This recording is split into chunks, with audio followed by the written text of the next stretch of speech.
À midi, un déjeuner a été offert par le chef de l'État israélien au président Alassane Ouattara et son épouse à l'hôtel King David de Jérusalem où le couple présidentiel ivoirien est logé.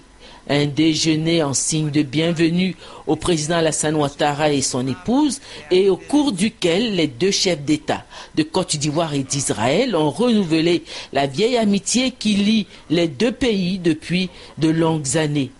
C'est le départ d'une relation de coopération plus accrue, à l'image de la coopération intense qu'il y ait la Côte d'Ivoire et Israël au temps du président Houphouët-Boigny, dira le président de la République Alassane Ouattara. Je me félicite de la coopération ivoiro-israélienne qui, j'en ai la conviction, s'engage dans la voie de sa redynamisation et de sa revitalisation.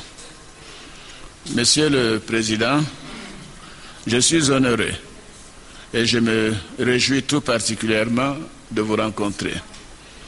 Un grand homme, un homme d'État, un homme généreux. Vous êtes une personnalité de premier plan dont les œuvres et les actions en faveur de la paix ont été reconnues au plan international en 1994 par la prestigieuse distinction du prix Nobel de la paix. La Côte d'Ivoire et l'État d'Israël ont des liens solides en raison de l'histoire, de notre coopération dans plusieurs domaines, notamment l'agriculture, la sécurité, la santé, le transport. Toutefois, beaucoup de domaines restent encore à explorer et à développer, comme l'énergie, les mines, le pétrole, la communication, la défense, l'encadrement de notre jeunesse. Je souhaite que, dans l'avenir, notre coopération s'attelle à cela pour le bonheur de nos populations respectives. Je voudrais à mon tour vous inviter à lever vos verres aux relations d'amitié et de coopération qui unissent la Côte d'Ivoire et l'État d'Israël. Shalom.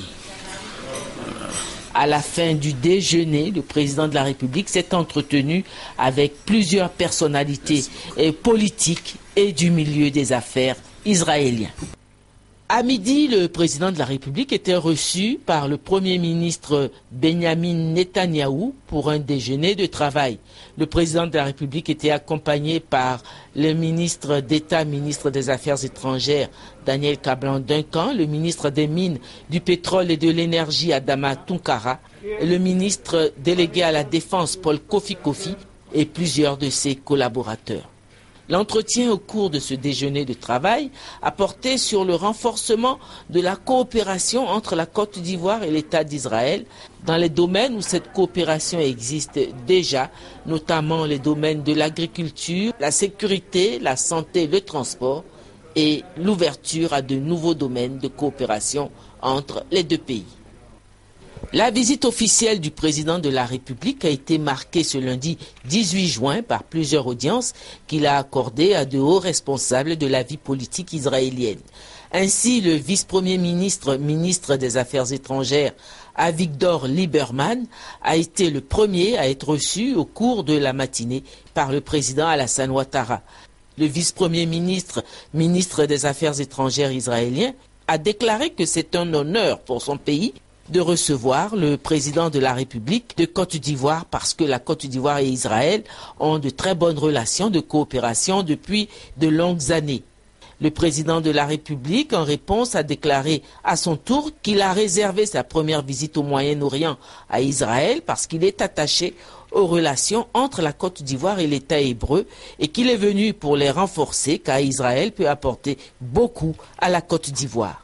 L'après-midi, le président de la République a reçu le chef de l'opposition, le Parti travailliste, Mme Shelly Yeshmovich.